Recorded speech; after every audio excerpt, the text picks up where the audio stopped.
I'm sorry, Andrew Weissman, but if I recall correctly, in 2018, you were one of the people who helped write the Mueller report, and you all botched the hell out of that. And never in my wildest dreams would I have thought we would be here. I thought we were better as a country. Oh, yeah. Like all these sites that have been around for creating videos and all that, like text stock videos, they're done. But that's why Canva was one of the first to get into doing AI. What is up, everybody? It's Dr. Vibe here, host and producer of the award-winning Dr. Vibe Show, the home of Epic Conversations, and I'm the host of Epic Conversations 2020 Best Podcast News Award winner, 2018 Innovation Award winner given out by the Canadian Ethnic Media Association. I also co-host and co-produce the only online show in the world for dads and fathers that's sponsored by Dove Men Plus Care. And our team since 2020 has reached out to over 300,000 dads, fathers, and male caregivers around the world. I'm also a contributor and also a member of the advisory board of, what's it called again? Indie Soup Media. I forgot. Indie Soup Media. Yes, Indie Soup Media, which has now been on 5 weeks and has over, speaking with Dr. Tachi's, over 5,000 YouTube subscribers in like 5 or 6 weeks. So you can actually catch replays of this on Indie Soup Media. So that is fantastic. So we are broadcasting live May 11th. And you know what? It ain't about me. It's about thee. the Aisha K. Staggers, the LaLa Key. How are thee, lady? Good. It's been a week, but a good week. A good week. Yeah. What's been going on? Well, I actually finished my new office, and I'm really thrilled about it. I love my new wall. You're going to see more of it as it develops, but it's nice to have a very comfortable and inviting media space where I can feel like I can relax. I know a lot of people use green screen, but me personally, I prefer not to if I can. And now my little walls coming together, I'm feeling pretty good. Well, I before we go any further, I a few weeks ago I said, you know what, should I stop using green screen? But it's people come to expect me to use green screen, like the different backgrounds. So it'd be a radical change if I didn't. So for now, I'm gonna keep it. But LaLa, I love the color of the background. That is on point. Thank you. Very nice. Aisha K, how was grad? Oh my gosh, graduation was nice. Yes, I did get to catch that happened a week ago. You know, remember that? Show. Because I couldn't really see a whole lot from where I was sitting until they put everything on the screen. So from my phone, though, I could see because they were also live streaming it, so I could see up close from my phone too. And It's great that they do that because those things are big. Those videos are huge. Yeah, but everybody, we got to share it with other family that couldn't travel to be there. And I think that during the time that I had said hello, that they were like they were halfway through, but it was like the School of Allied Health had so many students because my daughter graduated from the School of Agriculture. So they did just the School of Agriculture. UConn did graduations over the course of 3 days, and each school had their own separate ceremony. And that's how they always done it because they have so many students. And they're like, we promise we're going to get you out of here in 2 hours flat. Okay. So just out of curiosity, were there any protests going on the campus during that time? You know what? There were, but not to the degree that they had. Because a few students had been arrested, UConn, very few. But there were 4 people holding signs. They weren't directly in front of the venue. They were off in front of one of the academic buildings that's right next to the venue. And then the students themselves, instead of chanting or shouting or anything, they wore the Afghan shawl. Yep. The black and white. They just wore that along with their graduation hoods and everything else. Amazing. And that was those silent protests. And there was it went off without a hitch. It was quick in, quick out. Yeah, so we had a good time. And she looked so pretty. Oh yeah, she did.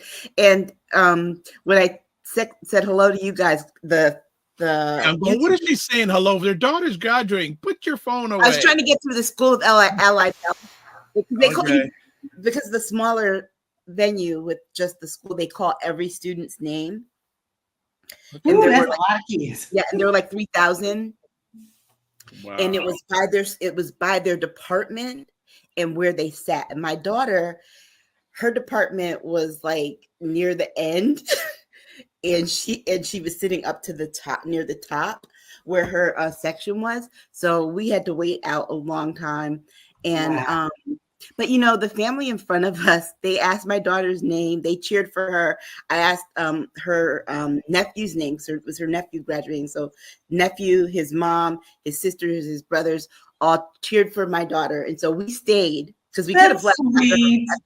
But we stayed because he was like one of the last kids. He was like the last 5, right? So we stayed to the end and we cheered for Kobe. That's great. That's great. Camaraderie among the parents.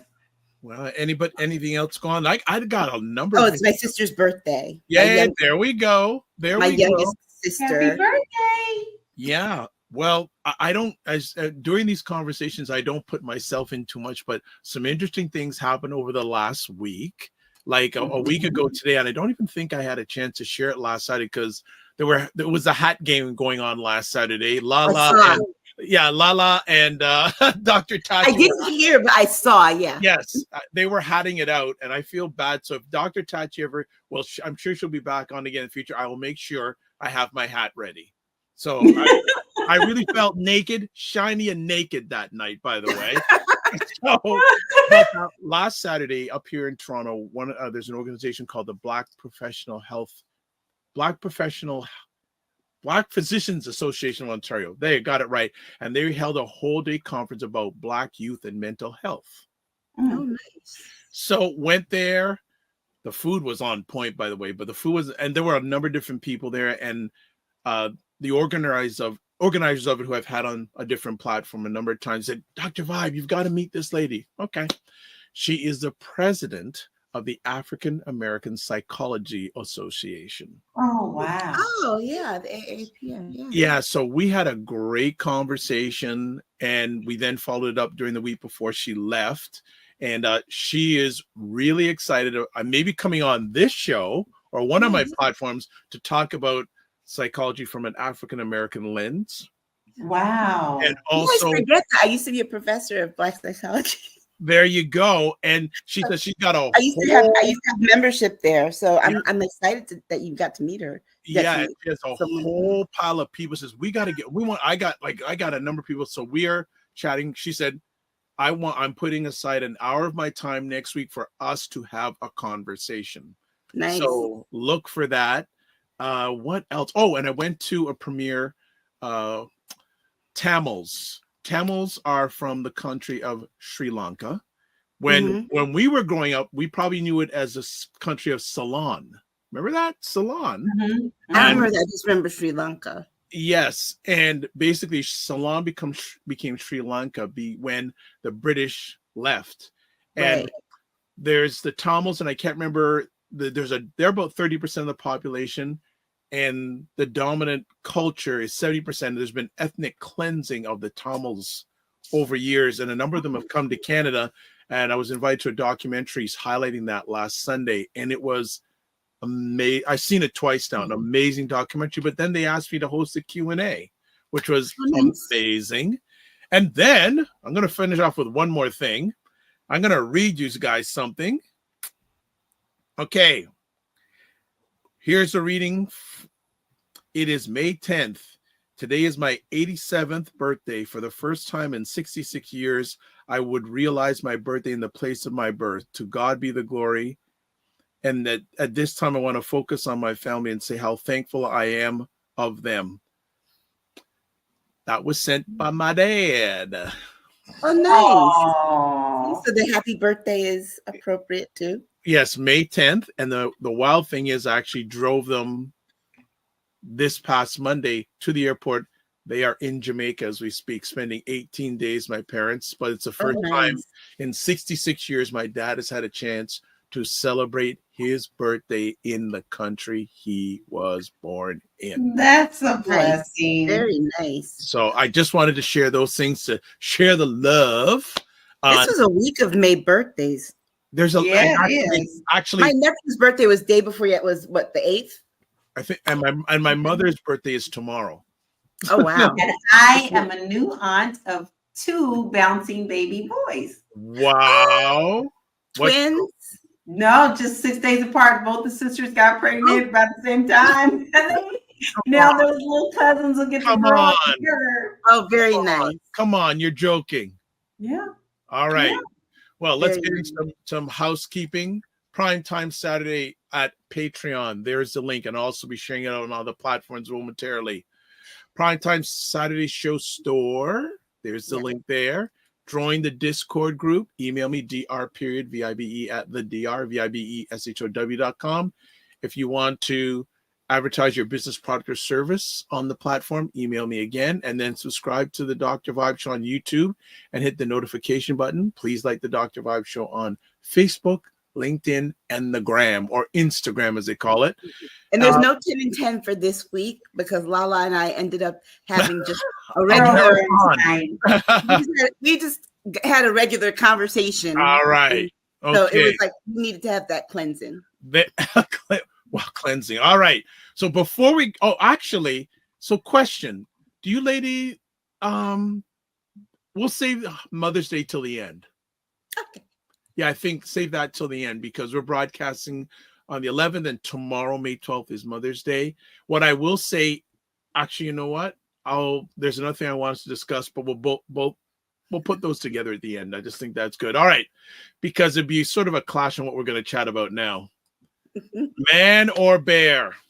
Hypothetical question sparks conversation about women's safety. And I didn't know anything about this till a few days ago, and someone made me aware of it, and they started sending me a whole pile. So I said, stop, please stop. Who wants to talk about any of this or about this man or bear thing? Being the only single one here, the question was this: man you don't know or a bear? So that, let's be clear on that. See, if there were certain men that I knew, yeah, but man you don't know versus a bear.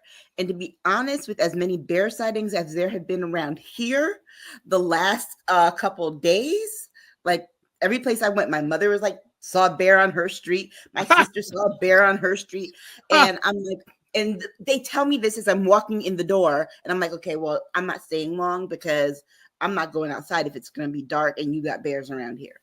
I remember seeing a bear out during COVID. My mother and I were driving to pick up some medication, and the bear crossed the street. He looked decent. He waited for the lights. He crossed when it was green on the opposite side. So he has just about as much sense as some men. But yeah, to be truthful, man, I don't know. Bear, I don't know. I would probably just stand there like an idiot and let whatever bus was coming to hit me. Okay, and just before Lala goes in, Gloria Bradley says, "Hey, Lala." Hey, Gloria, thank you for joining us tonight. I'm so glad you're here. I have to say, since we can't choose the man who's in the woods with us, I would have to choose a bear. And I think people are missing the point here. We're not really men bashing, but what you don't understand is just how much women are in danger. And we have been beat up since the beginning of time. You know, the first thing that people ask you if something happens between you and a man is, how were you dressed? You led him on. Did you do that? Then people don't believe us when we tell them something has happened. At least I know a bear's nature. I don't know a man's nature. And so therefore, I have to go with the bear. And I come at it at an educational and a woman's experience point of view.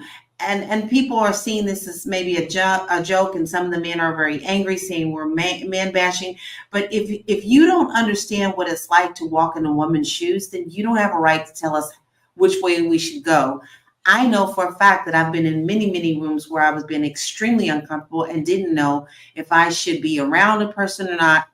I've shown a lot of homes to people, and there's sometimes alarms that go off with that. And then I find out things afterwards that were quite frightening. So, at least I know I have my chances with the bear. Yeah. I mean, as someone who dates or at least tries to, there's always that creep factor that some men have before you even get to say hello. And this isn't male bashing. Honestly, like Lala said, you know a bear's nature. You know this much. You know if a bear's close by, as long as you don't move, it's not gonna attack you. If you have food on you or a snack in your purse, the further away you throw it, it's gonna go toward the food. There's this one story about this one woman who met a man in a bar. Man she didn't know. And coming into the bar, he tried to get her phone number. She's like, no, thank you. I'm not dating right now, or I have a boyfriend or something to that effect. She turned him down. He didn't take no for an answer. Just met him. He followed her inside the bar. She's trying to hang out with her friends and have a good time. And he keeps coming up to her and she keeps turning him down. He was so mad at that on the way out of the bar, he killed her. Shot her in the head. And this is a man she didn't know. She didn't even meet. She didn't even know his name. All she knew is that, yeah, I'm not interested, and turned him down in the nicest way possible. That's the other part too, is that she couldn't even be nice. Yeah. And as someone who has had a similar experience, when I literally turned down a man I didn't know coming out of a pharmacy, and I told Lala the whole story. The man followed me across 3 town lines, 3 cities. And I'm on the phone with the police. And when they finally pulled him over, 3 jurisdictions, they found bleach in his trunk, rope, duct tape, and a basket and trash bags. So, yeah,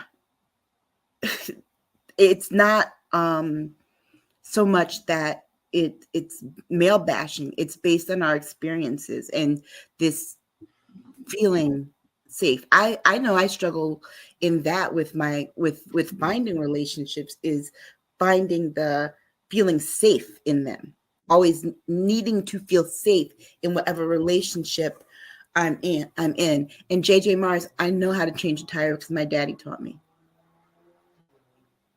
All right. So I want to dive a little better than this. JJ Mars says, hello, chat. Paul Katz. Paul, haven't seen you in a while. Saying, I am so sorry and sad you ladies have to deal with this kind of behavior.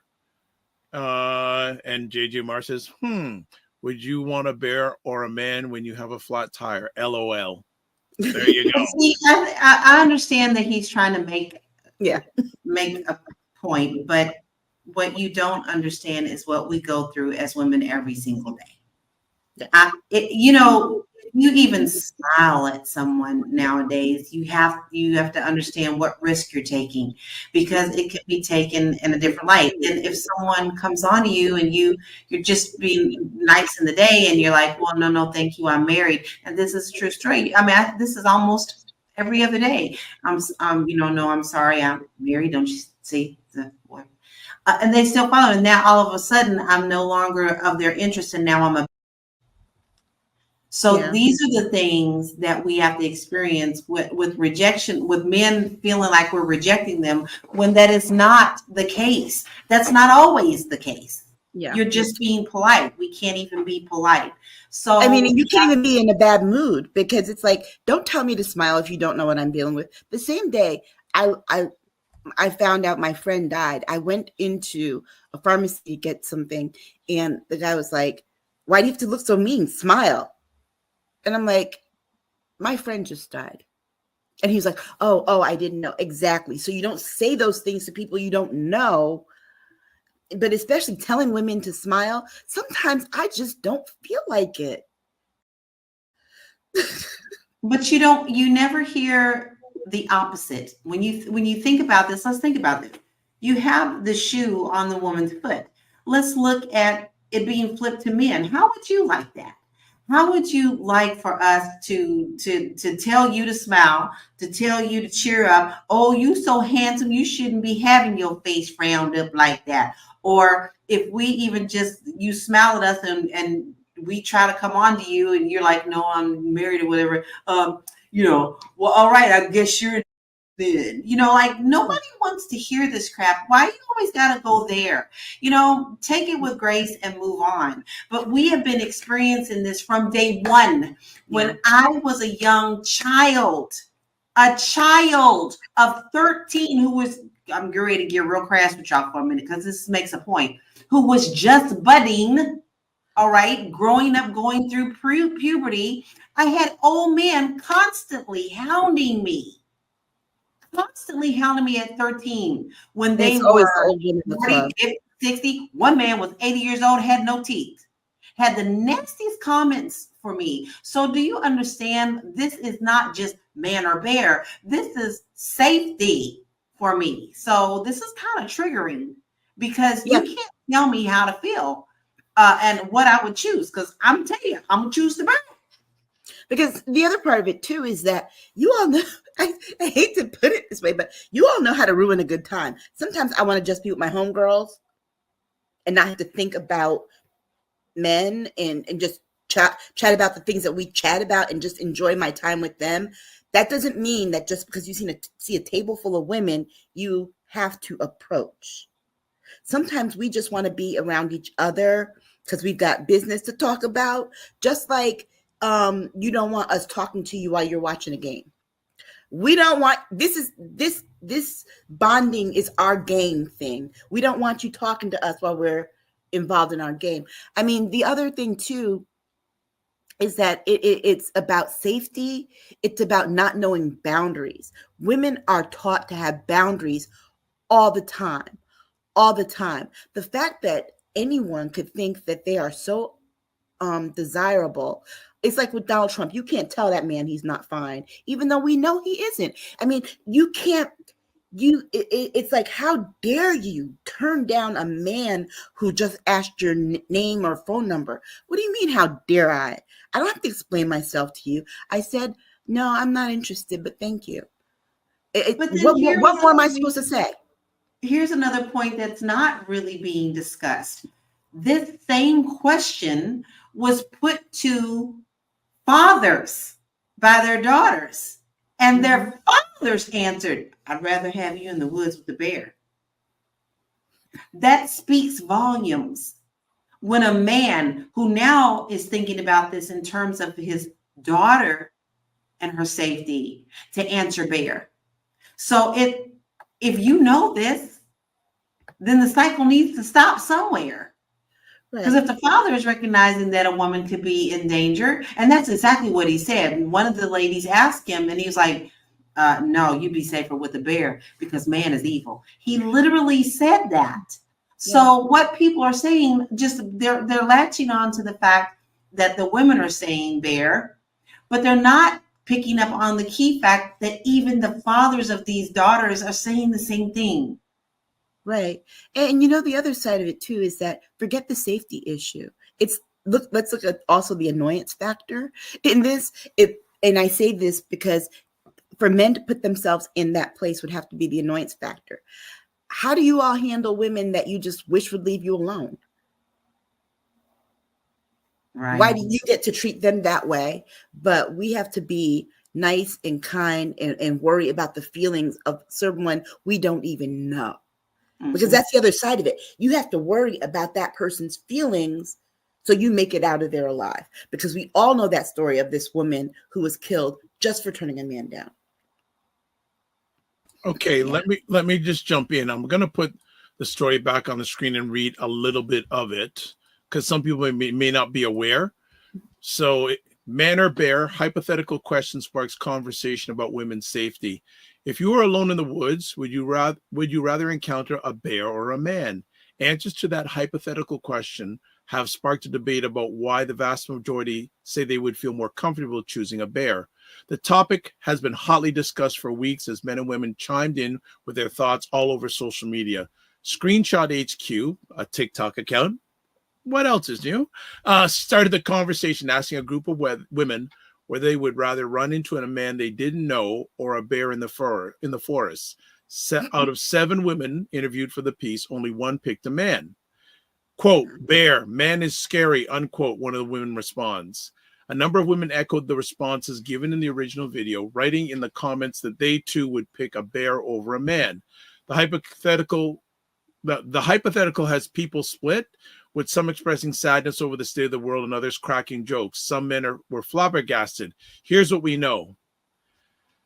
There were a lot of responses, more than 65,000 under the original post. Many wrote that they understood why women would choose a bear. Quote, no one's going to ask me if I led the bear on or give me a pamphlet on bear attack prevention tips. Quote, unquote, at Celestically Stunning wrote. At Branda, wrote, quote, when I die, leave my body in the woods, the wolves would be gentler than any man, unquote. Quote, another person, I know a bear's intentions, unquote. Another woman wrote, quote, I don't know a man's intentions, no matter how nice they are, unquote.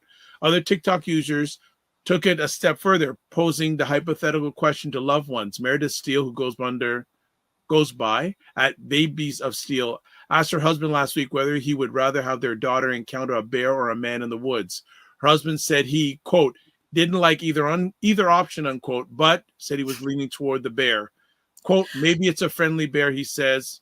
Diana, another TikTok user, asked her sister-in-law, what should we choose, and was left speechless. Quote, I asked her the question, just for giggles. She was like, I'd rather choose a bear because if a bear attacks me and I make it out of the woods, everyone's going to believe and have sympathy for me, unquote. She said, quote, but if a man attacks me and I make it out, I'm going to spend my whole life trying to get people to believe me and have sympathy for me.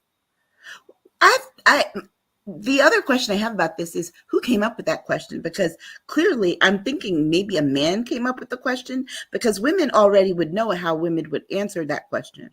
It's no surprise to me that more women said bear than man. It's surprising to men that women chose the bear over men. Because remember, every guy, even evil ones, think they're a nice guy. What does this say about men and women on May 11th, 2024? What does that say? I don't know. Well, and I have to also look at this too, because in the scopes and things, and remember a lot of the men that I thought about this as we were having this conversation. Remember several shows back, maybe several months back, I asked, are white men okay? And because something happened and we're realizing that they're not. I think probably it was another mass shooting or something. Right. A lot of the responses that I saw, like in anger, I saw them in anger from men of all spectrums. Yep. But a lot of white men were really angered. And I had to ask the question, I'm like, do you not see how this works? Mm-hmm. Do you not see what we see every time we see a school shooter or a mass shooter? Do you not see who attacked the Capitol building primarily on January 6th? I mean, what how did you think that why would you think this was something to be surprised about? Huh. Lala ain't saying much. She's just doing a lot of with her mouth. Because I think, unfortunately, until men see that this is a serious issue, that there's really no reason to say anything, because anything we say is going to. Yeah. And that's the other side of it, is that even in answering the question, they were, and that is the whole point of, isn't that the whole point of it? It's like, you just demonstrated why we answered the way we did. It's sad, really. It's sad, really. Okay. We have to do a better job of and see the other side of it too, that I got very upset when I saw this discussion among Black folks, was then I saw a lot of men blaming women in single parent households. I don't think, and having been a single parent, and Lala, you for a short time having been a single parent, I didn't ask to do it by myself.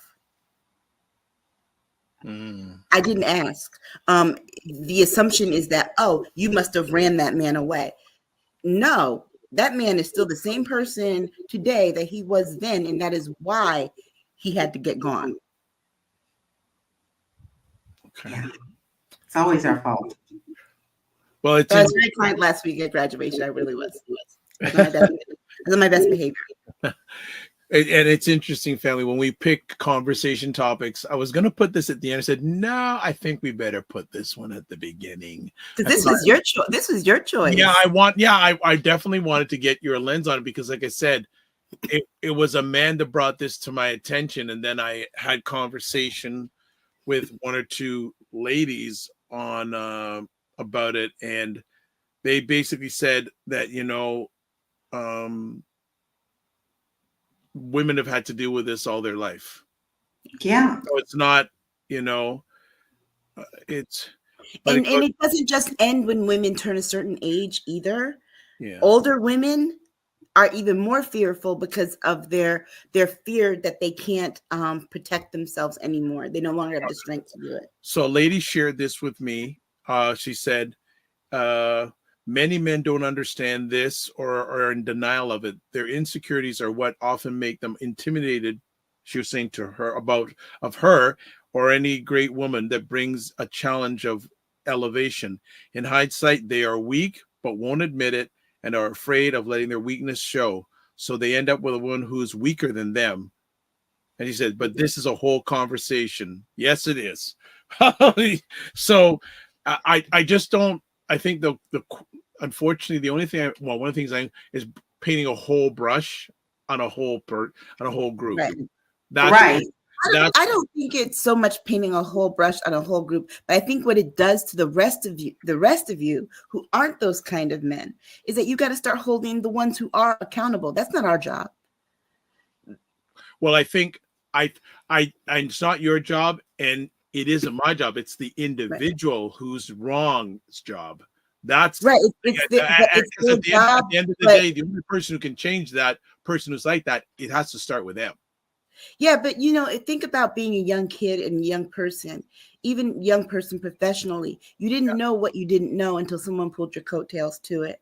And the closer that person was to being who you were at the time or had the same similar background, the more likely you were to listen. And so that's why I say that, because the thing of it is that those kinds of men already aren't willing to hear anything women have to say. That's like why racism is, as people of color, racism isn't our problem to fix, because we're not the ones with the problem. It's the people that have the problem in their inner circle that can talk to them and get through a lot faster than the people that are that they view a certain way. And so that's why I say that, because I think that good men, it's not your full responsibility, but I think that it is your responsibility. Just like, because here's the other side of it. As women, we're always told, hey, you need to go tell that young girl over there that she needs to pull her skirt down. Yeah. It's like, wait, wait a second. How'd that fall on us? It's like, well, you need to tell her. It's like, okay, I don't need to tell her at all. Maybe she wanted to wear a short skirt. How about that? Yeah. Point taken. And well, the world of relationships. Just a few things. Look who's in the house, Indie Soup Media. So that means Dr. Tachi is here. And Paul says, I'm just very glad I was raised the way I was and that I have great respect for women. What is sad is that men behave so badly. I've occasionally been lumped in as, quote, just as bad, unquote. Yes, I can see that. I can see that. Yeah, and that's where I'm, Paul, you articulated it a little bit better and deeper than Dr. Vibe did. So maybe you should be hosting this. You want to host next week? All right. So we are going to go for a break. And that's Paul's comment. We're going to be back in just a moment after taking a little break and talk about men and bears. Some people think that the gem we're going to be talking about next is a bear, not a man. Lions and tigers and bears, nothing scary. Oh my. All right. We'll be back. I'm getting out of here now. You know, and that's what I feel like. You feel like you're the Harriet Tubman of the mind. I am. I feel like I'm I'm one of the Harriet Tubmans of intelligent Black people. Like, I want to liberate y'all from like being left behind and ignored and oblivion. Now, really, the rappers get all the attention. You know, seriously, does anybody else feel this way? Like ignorant Black people, they'll be all up, you know, getting all the headlines on the Shade Room. Overly sexualized Black folks. Like the twerkers and the, you know, just people that, you know, don't always represent the best of us, you know, the diversity, you know, like people like Dr. Vibe. Like, everybody should know about people like Dr. Vibe. Dr. Really Vibe he's trying to do good work for Black people. Dr. Vibe from Toronto. Good to see you, my brother.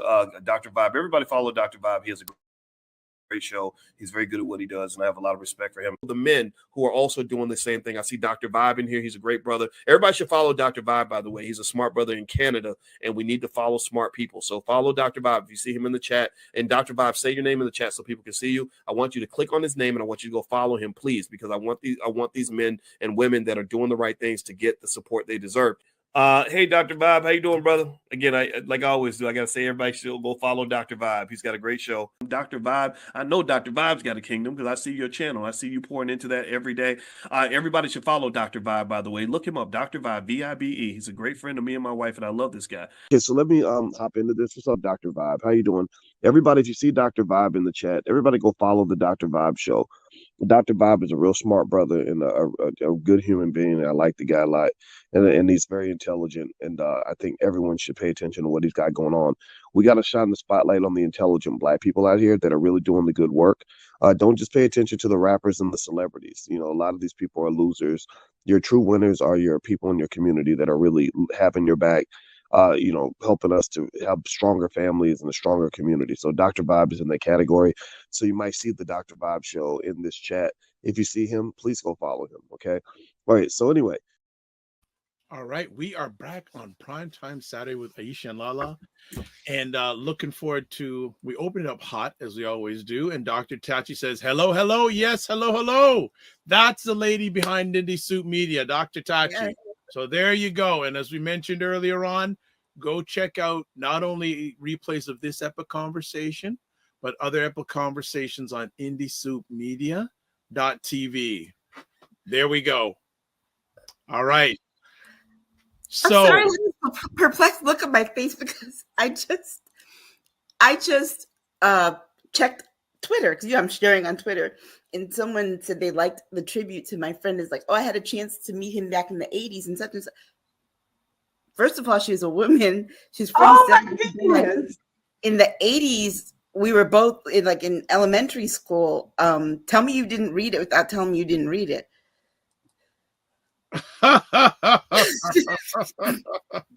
All right, let's move on. So some people think this person is a bear, the 45. There have been trial updates in the world of 45. Ladies, don't insult bears. Thank you. Aisha said it perfectly.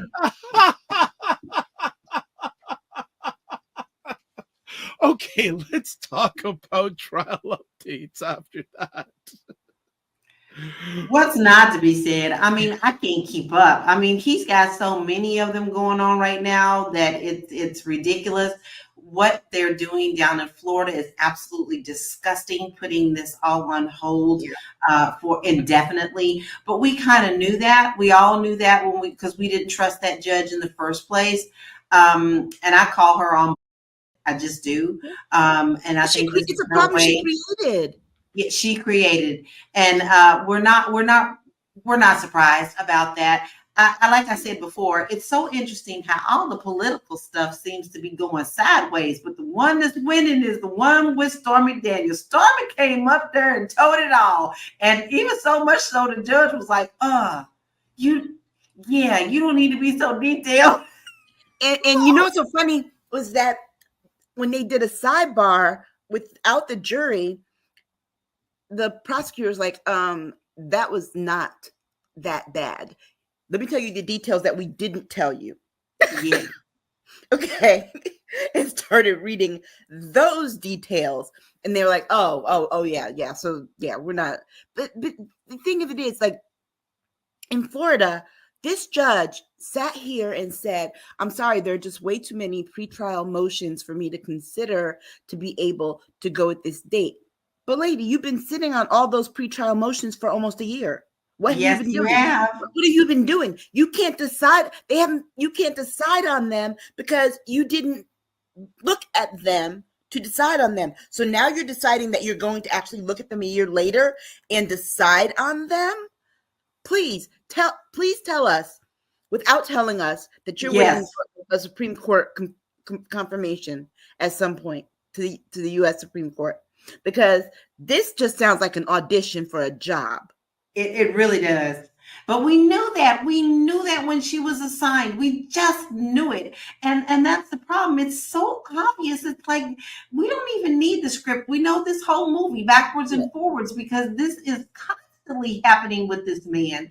I need to see some justice, because if this was just an everyday man on the street, not with this Trump name behind him, he would have been under the jail many, many moons ago. Right. The one thing we can say about Florida, though, is that the first one of these things she decides on, Jack Smith has cause to send her up to the 11th Circuit that already smacked her hand twice. If he has to call her a third time, they will reassign the case. They may reassign it. Remember, there are only 3 judges in that particular district. But the one that gets me is what's going on in Georgia. The fact that they took up the appeal. You know what? You lost in court. So now you're taking up this appeal. And this is a political movement, not a criminal or strategic movement. Because the thing of the matter is if you really were charged with a crime and you didn't think that you could use politics to get out of it, the last thing you want hanging over your head going into the presidency is a state case that you can't get rid of. But the appellate court that decided they're going to hear this thing about removing Bonnie Willis, he appointed most of those judges. Now, here's the other problem that they run into. Okay, so you remove Fani. It doesn't remove the case out of her court. I mean, out of her, because she's still, guess what? She's still the DA. DA's elected. Right. They can't get rid of her. So she won't be there, but somebody else in her office will. Guess what? You can do that. You can appeal it and you can remove her. It doesn't change any of the facts or the evidence in the case. It also doesn't change the fact that it's a state case and there's no federal remedy for that. So even once this appellate court, which is a federal court, gets kicks her out, it's still going to go through. It's still going to happen. I'm going to jump in. There's some comments that I want to read from. So Paul says there is a rumor, and I believe it, that Eileen Cannon is so inexperienced and inept as a judge. She's been using AI programs to write her decisions. One attorney I follow pointed that out. Also, the thing is too is that she has never tried and she's never sat over any cases. I think they said that it was one and it was basically like a paper suit And it was, I mean, she's also never tried any cases. Okay. Paul also says we're hoping that Jack Smith decides on the mandamus with her. All right. Yeah, because that'll send it back up to those 11 appellates that smacked her hand before. All right. So I also want to read from an article in the Atlantic, but it's keeping track of all the trials. So, which is actually an excellent source, guys. Thank you, Dr. Vibe, for pulling this. I love the This is Atlantic. a wonderful source. Yeah. So the article, so the Fulton County election subversion. And I'll just summarize a little bit, but just read to the key points. How grave is the allegation? More than any other case, this one attempts to reckon with the full breadth of the assault on democracy following the 2020 election. How plausible is a guilty verdict? Experts' views differ. This is a huge case for a local prosecutor, even in a county as large as Fulton, to bring. The racketeering laws allows Willis to sweep in a great deal of material, and she has some strong evidence, such as a call in which 45 asked Georgia Secretary of State Bragg Raffensperger to, quote, find, unquote, some 11,000 votes. Three major plea deals from co-defendants may also ease Willis's path, but getting a jury to convict 45 will still be a challenge. The case has also been hurt by the revelation of a romantic relation between Willis and an attorney she hired as a special prosecutor. On March 15th, Judge Scott McAfee declined to throw out the indictment, but he sharply castigated Willis. And then when talking about the current trial that's going on in New York. But there was another update with that too that he has to be careful about, because remember, with this thing, Donald Trump, somebody else who is going to be called as a witness in that case. Yes. He has a new op-ed out right now saying that he is not voting for Trump, that Republicans who think who are like him, because he's a Republican, former lieutenant governor of Georgia, saying that they're foolish and he's voting for Joe Biden. So remember that, because remember, he tried to put pressure on him too. They got that in evidence. That was something that was put in the indictment as one of the people that he put pressure on. So you could go and try and do this and fight this, but guess what? You got one really hostile witness right there who is not afraid of you. Okay. No. And then it has a recording. So in the Manhattan hush money case, says how grave is the allegation? Falsifying records is a crime, and crime is bad. But many people have analogized this case to Al Capone's conviction on tax evasion. It's not that he didn't deserve it, but it wasn't really why he wasn't an infamous villain. Prosecutors contend, however, that 45 aimed to corrupt elections by hiding information from voters. This case feels more minor, in part because other cases have set grossly high standard for what constitutes gravity. How plausible is a guilty verdict? Though some critics were dismayed that this was the first criminal charge for 45, it has overcome questions about statute of limitations and legal basis. Prosecutors are hoping for a methodological case which will convince jurors. And this article was written by David A. Graham on The Atlantic on May 8th. So let me tell you why I think that these people have been wrong all this time about, oh, it's the worst case, it's the least. Remember, there were originally 91 charges. A third of those came from Manhattan, from this very case. There are 34 charges in this case, okay? 34 criminal charges. And he's being charged for every check he wrote, because remember, we keep calling it a hush money case. That isn't the crime. It's not a crime to pay someone hush money. It's a crime to forge financial documents in New York State, because remember, that is why he owes money. He owes what he owes from the Letitia James trial. But in furtherance of another crime, which was trying to fix the election. Yes. That is the first. Remember, so we're not getting justice on an election thing, but it's not the last election. And this is the thing about our justice system and it being slow. We're just now finally holding him accountable for what he did in 2016. The thing that the Mueller report could not hold him accountable for. Which was just a waste of time. Right. This is basically the trial that should have come in 2018. Okay, we're getting to it now, almost 10 years later, right? But as long as people keep calling it the hush money crime, that it's because he paid hush money to a porn star. Look, that's not the crime. The crime is that he falsified documents in order to conceal something that would damage his election and interfere in the election. We have to start calling it for what it is. And I think what it is, but that's what they do though. They put out these smoke screens and try to make it seem like it's less of a problem. When you call it what it really is, then it's really nasty when you look at it. But no, they want to soften it up a little bit. This man is crooked as the day's long. We all know this. He can't keep up. What's killing me is what's killing him is he can't really say anything because the judge keeps on slapping his hands. But when he did come out and say something in this case, he was like, the crooked fake news. Well, bro, man, I think you need to shut up because it was proven that you paid for fake news by the National Enquirer. So now who's forgetting that? Because you're the one who put the narrative out there for things to go your way and paid them to squash stuff. So before you start calling fake news again, you better check yourself because you're the one who's behind that.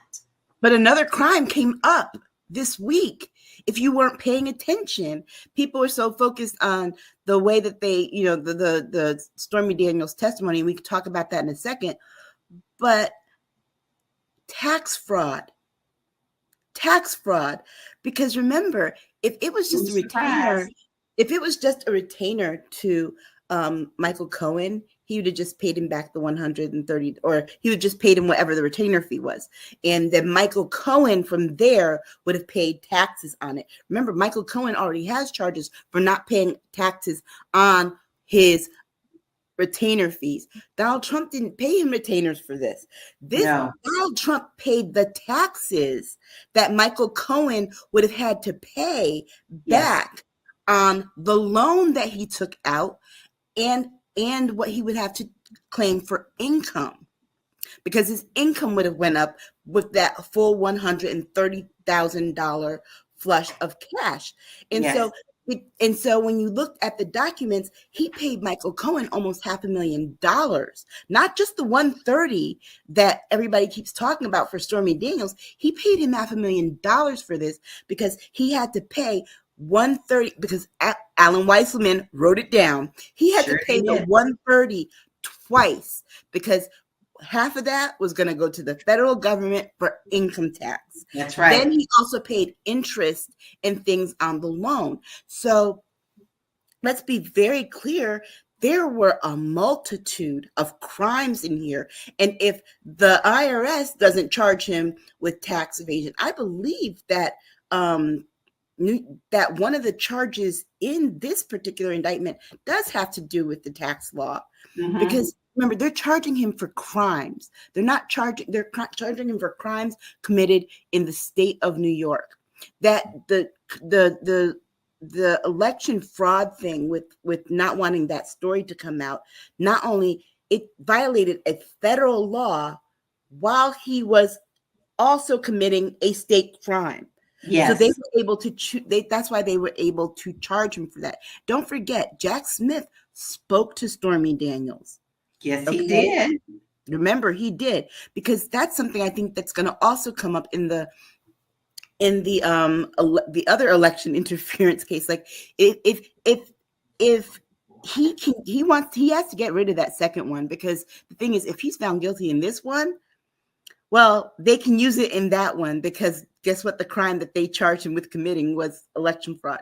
So, I mean, I think the way that we've looked at this is very unilateral. We've lost sight of the actual crimes here that he's being charged with, and they all and let's be clear, all 34 of them come with something like 5 to 10 years. Yes. Because they were like saying he could get like between 100 and 300 years if they found him guilty, and he got the max on all of those.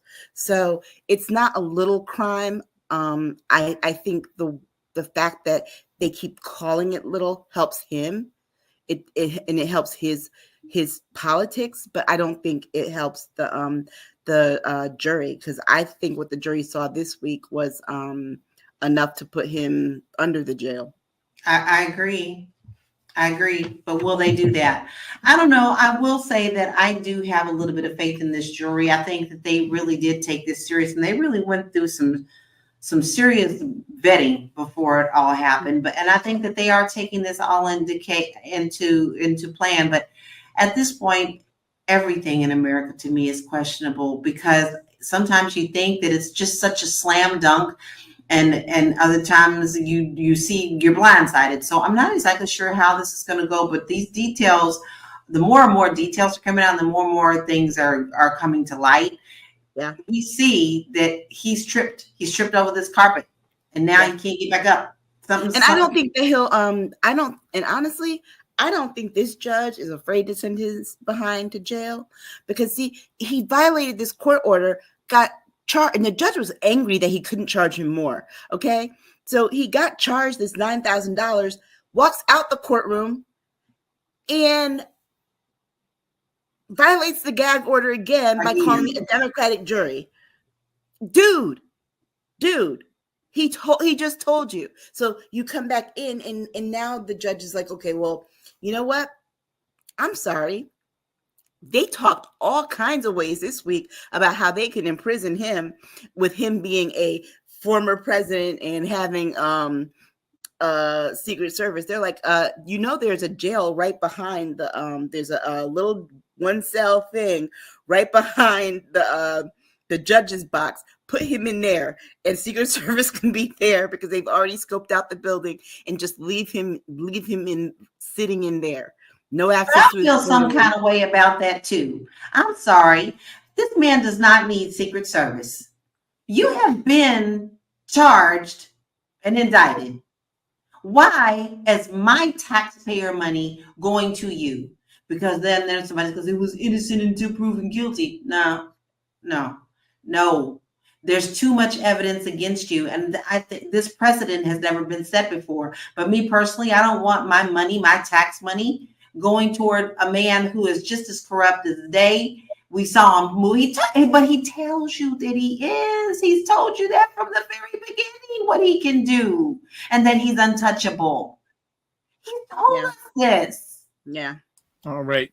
So Dr. Chachi says the Atlantic is great. It is. Thank you for the endorsement. Paul says, apparently the defense is not going to call anyone, so I'd be shocked if the jury didn't take that into consideration while deliberating.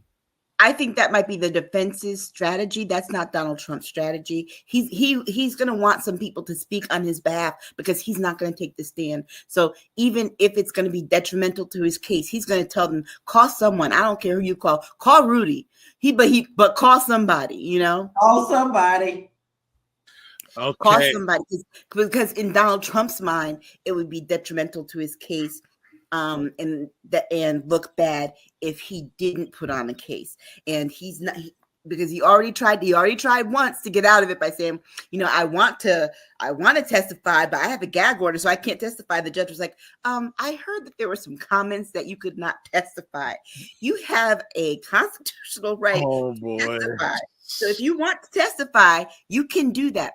I think the only downside for me really with this particular trial, and why it's so easy to just call it the sensational thing of, hush money to a porn star, is because there's no New York and Louisiana are like the only two don't allow cameras or recorders of any kind in the courtrooms.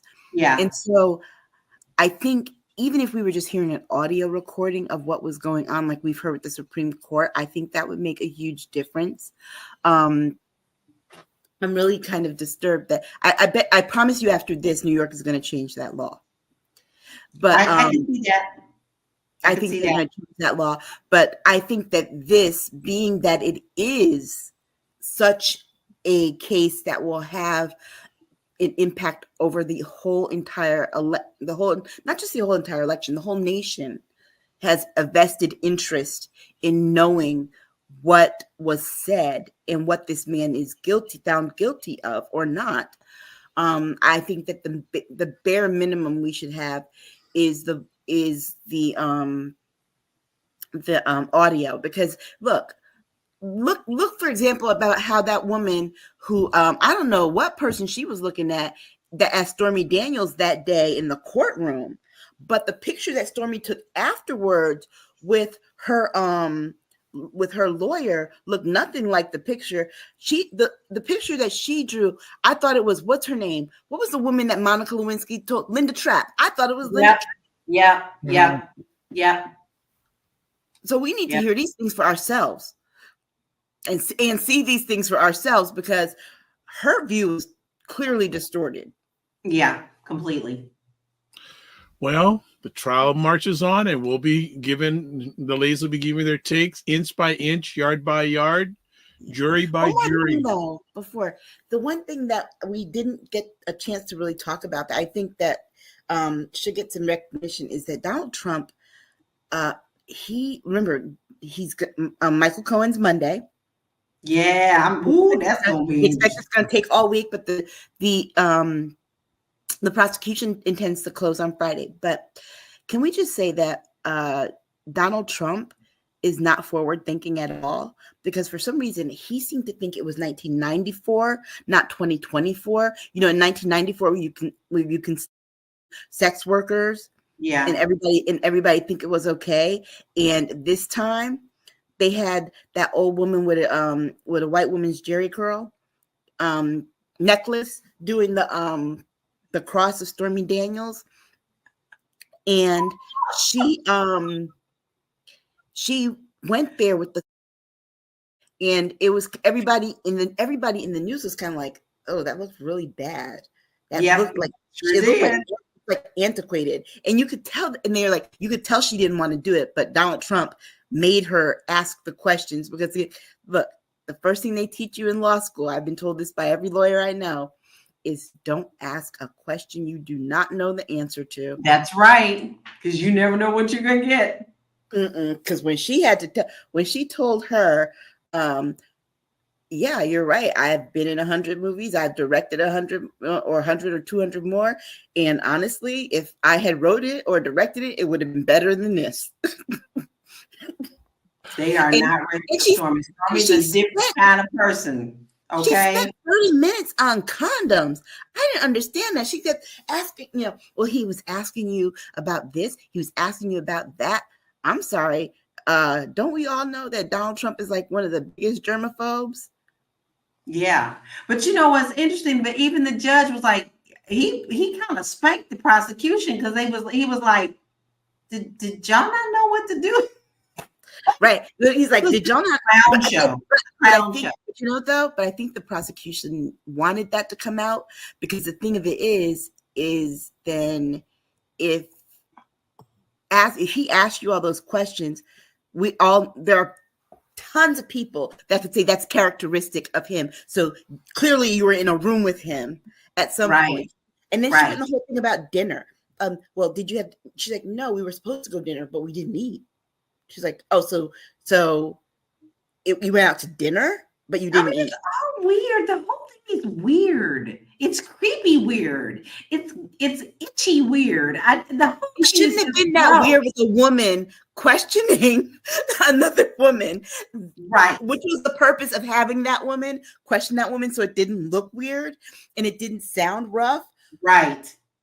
But it was worse than I think if the man had. I think it was worse if the man had done it, because Jerry Curl Lady was just like, Jerry Curl Lady. I love this Jerry Curl Lady. Well, next week we want her name next week instead of Jerry Curl Lady. All right. Necklace. Her name is Necklace. Right. Okay. Paul says it's just an indicator of what a literal idiot 45 is. The only reason Stormy was on the stand was because he denied the affair. If the defense had just said stipulated it happened, Stormy. That's right. Just like they're not calling, the prosecution is not calling Karen McDougal, because guess what?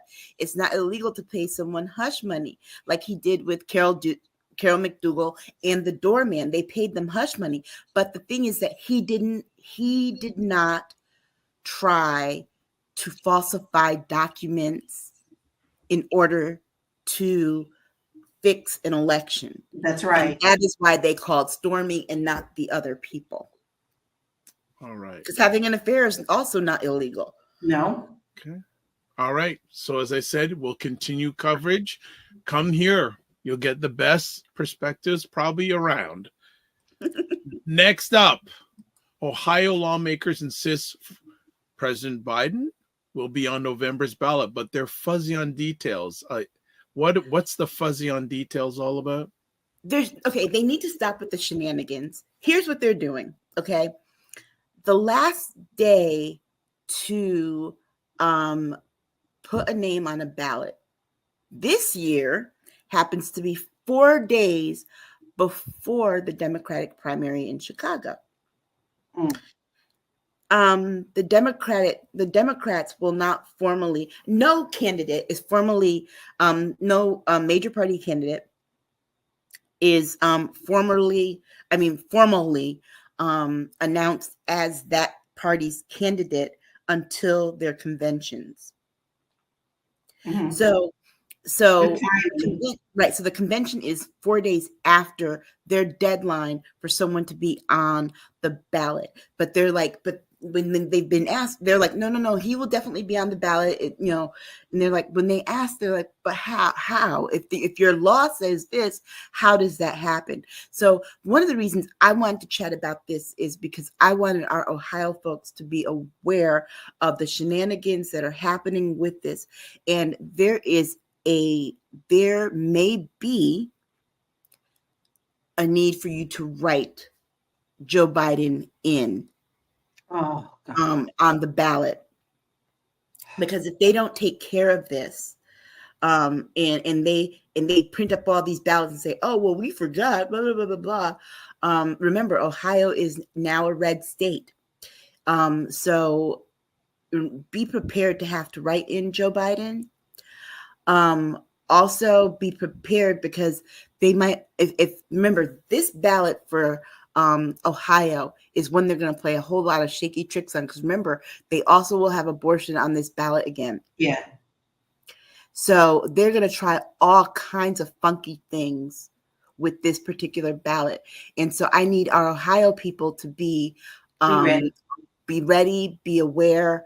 You've already had your primary. Now you need to insist that your lawmakers put Joe Biden on the ticket if you plan on voting for him, because there's no guarantee that they will count those write-in votes. Mm-hmm. And to me, this is just more shenanigans, period. I'm tired of the whole thing. I mean, this shows you just how broken our system is. We've all known that it's been limping along for many, many years in the first place. But how can we be here in 2024 in the age of technology that could be good technology, could be used, and we still have these things that are lagging? This should not be in the first place. We all know that if the write-in thing is not going to work. I mean, it never does. It's never had a good history of statistics with it. But you need to now be aware of that, because if you have to do it, this is something you need to be prepared to do. So this isn't like, I mean, this is some serious. Because he has a chance in Ohio because of the abortion initiative that's on that ballot. He has a greater chance. And if he wins Ohio, he could afford to lose some other states. Like he could afford to lose Georgia this go around if he wins Ohio. If he doesn't win Ohio, then the path to 270 changes. And remember, it's whoever gets to 270 first. Yes. Is this why? I want to ask both of you, why is voter suppression this to me just seems another form of voter suppression? It is. It is. And voter suppression works in this country because we have the Electoral College. It's always worked for that reason. The Electoral College, now people keep saying, "Oh, the country split 50." No, we're not. Stop lying. Let's just cut with the BS. This is not a 50-50 Democratic Republican country. No, it hasn't been, and it hasn't been for a long time. We'd probably be looking more at 60-40, because guess what? If it was a 50-50 country, then you all would have no problem getting rid of the Electoral College. But you have a problem getting rid of it because it's the only way that a minority party can win. So to say that, no, you're not 50-50. It's more like 60-40. And I think that with the technology that we have, I'm sorry, if I can get into my bank account with my fingerprint, if I can get into other things with my fingerprint, how come I can't vote with my fingerprint? Thank you. Because of fingerprints, and guess what? Even identical twins don't have identical fingerprints. So Okay.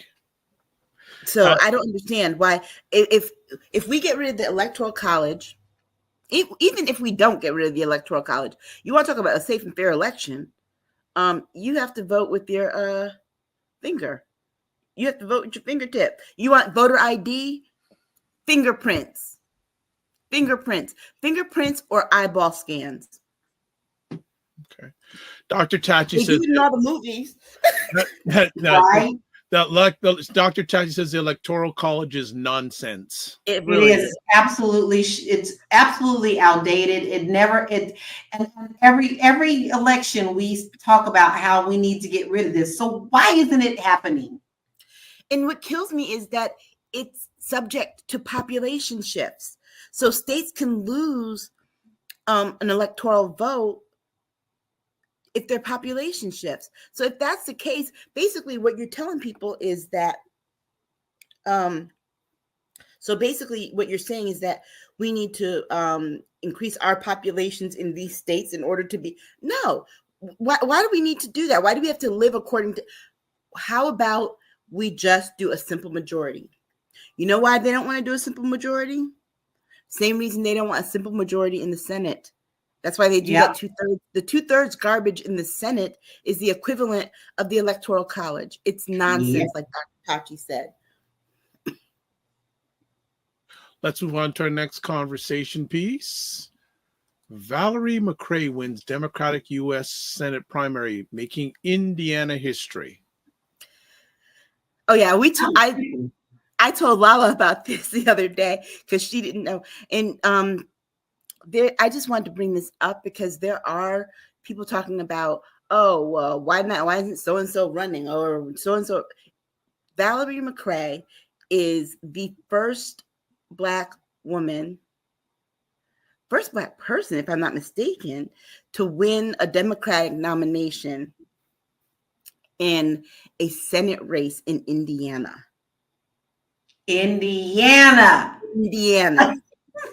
Bright red Indiana. And they said it looks really good too. Yes. They said her chances look really, really good too, because she's not just speaking to general issues. She's speaking to pocketbook issues. She's really taking that on. She's speaking to pocketbook issues. She's speaking to jobs. She's speaking to freedom. And people are really buying that. They're really sick of the other guy, because remember, the other guy is a former state lawmaker. So remember, and like I heard her on I think it was a Clay Kane show this week, and she said, well, the difference between me and him, right, is that I'm not a politician. She's an average person who decided to run. She's like, he has a record to run on. She said, he has a record to run against. I have no record. So he has to stand on business and tell his truth about the stuff that he did. And I can counteract without the actual outcomes and impact. And he can't call me on anything like that because I'm not a lawmaker. I'm not a career politician. That's right. Oh, they're not ready for her. She's so eloquent and easy to get. Like she's quick-witted, and they're not ready for that. She's got this calming personality that's just like, she's smart, she's calm, and she's just like, I've got this. And I think that they said that, she's got a really good chance. And so this was a primary that happened this week that a lot of people weren't aware of. A lot of media did not cover it. Aisha had to tell me. Yep. Thank you for the very few Black media outlets that covered it. But I keep my eyes on all of these primaries because remember, Republicans are trying to win a 3 to 4 seat majority in the Senate. Because even if they lose in the House, they want to be able to hold things up in the Senate. Right. So that's why we've got to keep an eye on these issues. And let me tell you something. I do donate to these people in these down ballot races, who I believe should be in the seat. It's not a lot, but even guess what? Let me tell you, even like a $3-5 contribution helps, because even to hold one rally, it can cost upwards of $15,000. So, we're in such a position in this country with our politics, our national politics, that we've got to support races in other states. For example, I know my people here are pretty safe, so I don't need to donate to them. Rosa DeLauro's not going anywhere until she decides to retire. So put it where it needs to be. I put it where it's really needed. And so, yeah, weigh those ins and outs. And you know, if you're about it, put your money where your vote cannot go. All right, more conversation. Last topic. New docuseries on Black Twitter illustrates the collective clout of Black people. Subcultures are wonderful. I love them. You know, who knew? I mean, we know that the Twitter world and idiot land, you know, I have a love-hate relationship with this platform, which I am back on now and broadcasting on there tonight as well. But the first thing I go for is to look for Black Twitter, because that is a community where I learn a lot of things, and I miss it when I don't have it. And if it's not there, then usually it's not that important, because they do talk about a lot of important topics, not just shenanigans and other things that go on in entertainment, but really key and critical information gets put out there. And if Mr. Musk had his way, we wouldn't be there. But I don't think he can ever silence Black Twitter. Well, you know, the funny thing of it is that you do have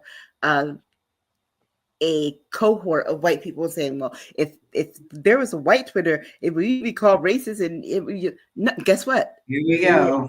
But guess what? There is. Because like I told Lala, there's Irish Twitter, there's Italian Twitter, there's all that Twitter. But like I told Lala, with certain things, the white is implied. So like when you say we don't have White History Month, I'm sorry. When we study U.S. history, the white is implied there, okay? The white is silent. So Twitter, overall Twitter, the Twitter universe, the white is silent, okay?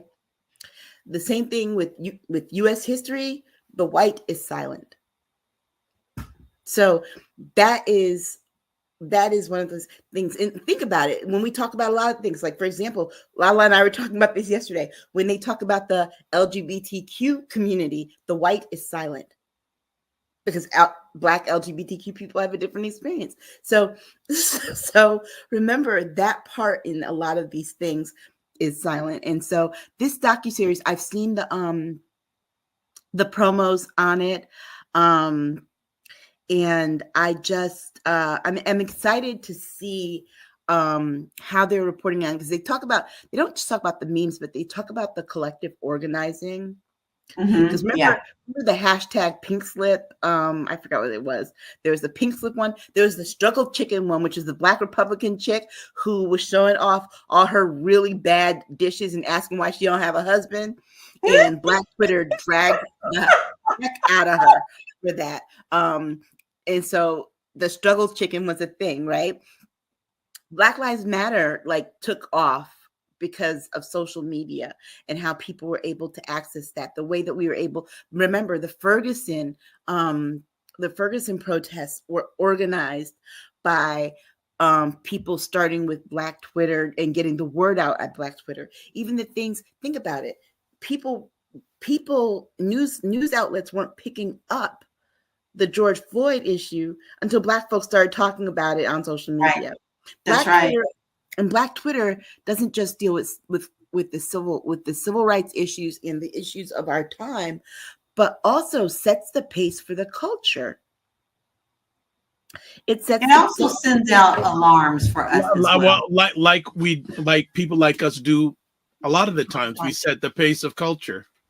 Right. Because remember, with popular culture, the white is silent. Where it comes from, however, is not. And so a lot of it right now is coming from Twitter. For example, remember how all those Twitter dancers were getting their content stolen, and then the people who were stealing the content were being invited to the Fallon show and the Tonight Show and all that stuff, right? Well, you hear about this injustice on Twitter. Black Twitter starts talking about that, but also the difficulties and challenges that content creators of color start to have, and we start a whole other conversation. And so I think from what I see, they've got different people, a whole range of people commenting on these different on the different ways that Black Twitter has impacted popular culture, political culture, civil culture, social culture. Justice, yes. And so, remember the first Black Twitter, right, y'all? Black Planet? Yeah. Remember? Because basically, we just re-upped Black Planet on Twitter. Well, it continues to be a driving force, Black Twitter, and I'm looking forward to this docuseries. I think it's going to be really, really interesting. Mm-hmm. All right, ladies. Yes. We're broadcasting live on May 11th. Tomorrow is an important day. Yes. Happy Mother's Day. What's your Mother's Day message from both of you? Give yourself grace. Mine is always just to be the light. No joke. Like, honestly, be the best that you can be, because somebody's light is dim and all they need is just to see someone else's light so bright. So don't be afraid to shine it. Yeah. And I'm using Dr. Vibes, give yourself grace, because guess what? As women, as mothers, we can be very hard on ourselves. Even minor failures feel like major failures. Even minor triumphs don't feel as big as they really are. So give yourself grace, allow yourself to feel how you want to feel tomorrow. And for people who have lost their mothers, right, and are missing their mothers, feel how you want to feel tomorrow. So, give yourself grace. Yeah, I'll just add on those that I also will include lady caregivers on that too. Yeah. Right? There's many of them out there. I know many a person that have been raised by their auntie, their grandma. Yes. So there's a lot of people out there. And as my dad says, he says that the reason that our family is here is because of mom. Yeah. So we'll leave it at that. And another episode. Oh, happy Mother's Day to you, Lala. Happy Mother's Day to you too, Aisha. Yes, sir. Happy Mother's Day to all mothers, lady caregivers out there, past, present, and future. I know I wouldn't be here without y'all. So you know what I'm saying? No, we're telling everybody else. We forgot to say it to each other. Well, this and also I think that, ladies, I'm glad you're mothers, because I don't think guys could go through the birth process. That's another conversation. All right. So you bared a lot of pain for us that I don't know a lot of guys could do. Another conversation.